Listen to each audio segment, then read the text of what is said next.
নমস্কার, কেমন আছেন সবাই? আশা করি সকলে ভালো আছেন। Welcome to my channel Mohua's diary. বহুদিন পর আবার আমি হাজির হয়েছি আপনাদের সামনে নতুন ভিডিও নিয়ে। নানা ব্যস্ততার মাঝে পারিপার্শ্বিক চাপে আমি সেভাবে ভিডিও করে উঠতে পারছিলাম না, তাই আপনাদেরকেও নতুন কোনো ভিডিও উপহার দিতে পারিনি। এর জন্য আমি সকলের কাছে ক্ষমা প্রার্থী। শীতের শুরুতে আমরা ঘুরতে বেরিয়েছিলাম মিনি জু। মিনি জু মানে কলকাতার দ্বিতীয় চিড়িয়াখানা, যার আসল নাম হচ্ছে হরিণালয়। আলিপুর চিড়িয়াখানার পরেই কলকাতার দ্বিতীয় চিড়িয়াখানা হলো এই মিনি জু বা হরিণালয়। এই লোকেশনটা হচ্ছে ইকো পার্কের ঠিক একদম পাশে। ইকো পার্কের গেট নাম্বার 4 থেকে আপনারা টোটোয় করে বা হেঁটে এই মিনি জুয়ে আসতে পারেন। এছাড়া আপনারা ভিআইপি হলদিরাম বা চিনার পার্ক থেকে টোটো ভাড়া করে ডাইরেক্ট এখানে আসতে পারেন। এই মিনি জুতে ঢুকতে গেলে জনপ্রতি 50 টাকা করে টিকিট পড়ে, আর এখানে বিভিন্ন ধরনের পশু পাখি আপনারা দেখতে পাবেন। হ্যাঁ, আলিপুর চিড়িয়াখানার মতো হয়তো অত পশু পাখি এখানে আপনারা দেখতে পাবেন না, কিন্তু আপনাদের হতাশও হতে হবে না।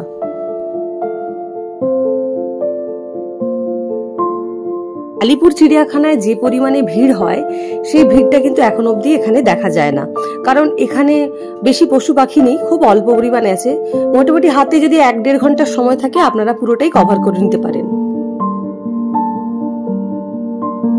তাহলে আর দেরি কিসের? হাতে যদি 1-1.5 ঘন্টার সময় থাকে বাচ্চাদের নিয়ে চলে আসুন না হরিণালয়ে, খুব ভালো লাগবে, আমি বলছি।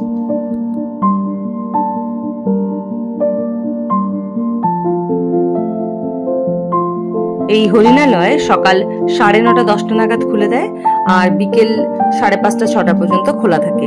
শুধুমাত্র বৃহস্পতিবার দিনটি বন্ধ থাকে, বাকি সমস্ত দিনই খোলা থাকে।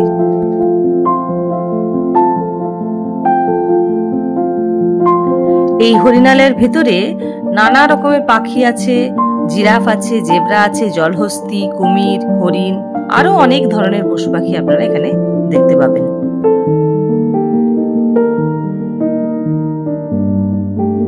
আমরা এখন জিরাফের খাঁচার সামনে দাঁড়িয়ে আছি। দূরে দেখা যাচ্ছে 2টি জিরাফ রাখা আছে। এখানে মোটামুটি প্রত্যেকটি খাঁচাতেই 2টি করে পশু পাখি, পাখি বলবো না, পশু আর কি, মোটামুটি 2টি করে সব রাখা আছে। মানে আমরা দেখতে পেয়েছি, সেরকমই আরো আছে কিনা জানি না। যেমন এখানে 2টি জিরাফ দেখতে পেলাম, এবং জিরাফের ঘর বেশ বড় এবং জায়গাটাও অনেকটা বড়। গাছপালা ভেতরে লাগানো আছে যাতে ওরা একটা হোমলি অ্যাটমসফিয়ার পায়। খুব সুন্দর, মানে এত সুন্দর সাজানো, মানে যেটা আগে দেখতে পেতাম না সব জায়গায়। এখন এইটার দিকে ভাবনা চিন্তা করছে জু কর্তৃপক্ষ, এটা খুব ভালো লাগছে। ওই যে দূরে দেখতে পাচ্ছেন একটা জলহস্তি জলের মধ্যে ডুবে আছে। এদের জায়গাটাও বেশ বড়, তাই ভালো করে দেখানো সম্ভব হচ্ছে না, দূর থেকে ফটো তুলতে হচ্ছে। তো আমার ক্যামেরায় যতটুকু তোলা সম্ভব আমি ততটুকু আপনাদের সাথে শেয়ার করছি। বেশি ভালো করে ফোকাস করা যাচ্ছে না, অনেকটা দূর বলে। আর এখন দেখুন আমরা কুমিরের খাঁচার সামনে দাঁড়িয়ে আছি। এখানেও বেশ কয়েকটি কুমির আছে, তবে আমরা মোটামুটি 2টো মতো কুমির ওপরে দেখতে পেলাম এই খাঁচাটার মধ্যে। তবে আরেকটি খাঁচা আছে যেখানে আরো বেশ কয়েকটি কুমির রাখা আছে।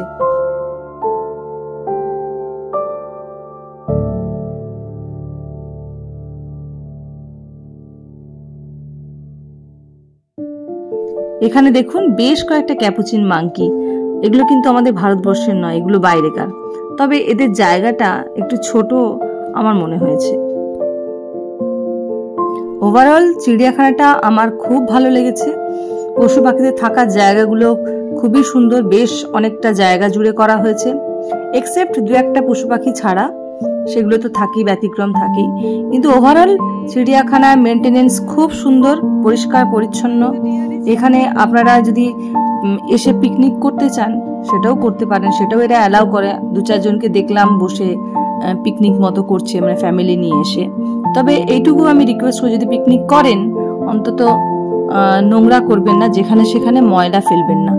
ময়লা ফেলার জন্য নির্দিষ্ট জায়গা করা আছে, সেইখানে আপনারা ময়লা ফেলবেন। এছাড়া টয়লেটেরও ব্যবস্থা আছে, যেটা ঢুকেই ডান দিকে গেটের সামনে আছে। আর একটা ছোট্ট রেস্টুরেন্ট আছে। খাবার যদি সঙ্গে না নিয়ে আসেন, সেক্ষেত্রে যদি খিদে পায় তো আপনারা রেস্টুরেন্ট থেকে খাবার খেতে পারেন।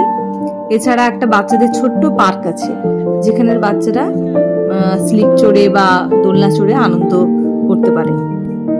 আর এখন দাঁড়িয়ে আছি যার নামে এই চিড়িয়াখানার নামকরণ করা হয়েছে হরিণালয়, সেই হরিণের খাঁচার সামনে। এখানে বিভিন্ন সাইজের ছোট বড় চিতল হরিণ আছে এবং এই হরিণের খাঁচাটিও দেখতে পাচ্ছেন খুবই বড়।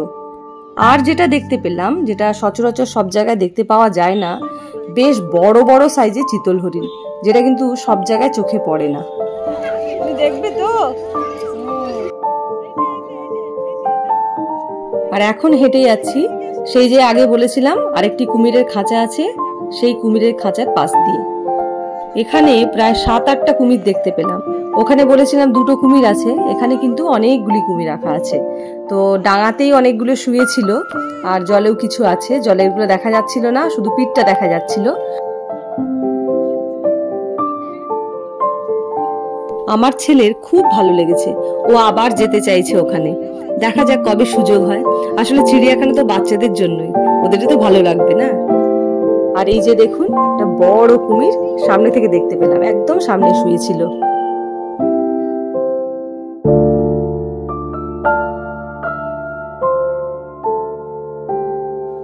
আর এটি হলো আরেক প্রজাতির হরিণ, এটাকে বলছে বার্কিং ডিয়ার বা কাকর হরিণ। বার্কিং ডিয়ার আমরা বেশি দেখতে পেলাম না, আমরা একটি মাত্রই এখানে দেখতে পেলাম।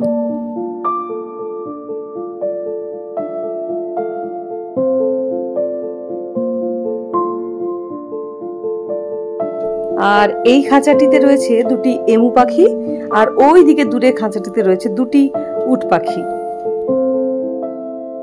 যাই হোক, এখানে 2টি বা 1টি করে এমু পাখি বা উট পাখি থাকলেও ম্যাকাও পাখির কিন্তু প্রচুর ভ্যারাইটি আছে। নানা ধরনের ম্যাকাও পাখি এই চিড়িয়াখানাতে আপনারা দেখতে পাবেন। তার সাথে আপনারা দেখতে পাবেন নানা ধরনের কাকাতুয়া, ব্ল্যাক, হোয়াইট, বিভিন্ন কালারের এখানে কাকাতুয়াও রাখা আছে। যাই হোক, ওভারঅল চিড়িয়াখানাটি আমার এবং আমাদের সকলের খুব ভালো লেগেছে। এখানকার সাজানো গোছানো মনোমুগ্ধকর পরিবেশ আমাদের খুব ভালো লেগেছে। আর সবচেয়ে যেটা ভালো লেগেছে, আমাদের হাতে সবারই তো সময় কম, তাই এই কম সময়ের মধ্যে কাছে পিঠে কোথাও বাচ্চাদেরকে নিয়ে একটু সময় কাটানো যাবে, সে কথা যদি মাথায় আসে, তো তার জন্য এই জায়গাটা কিন্তু একদম পারফেক্ট। যাই হোক, ভিডিওটি কেমন লাগলো অবশ্যই কমেন্ট বক্সে লিখে জানাবেন, আর একটা লাইক করে দেবেন। আর যদি ভালো লেগে থাকে তাহলে আমার চ্যানেলটি সাবস্ক্রাইব করে আমার পাশে থাকবেন। আবার দেখা হবে নতুন কোনো দিনে নতুন কোনো ভিডিও নিয়ে। সবাই ভালো থাকবেন। নমস্কার।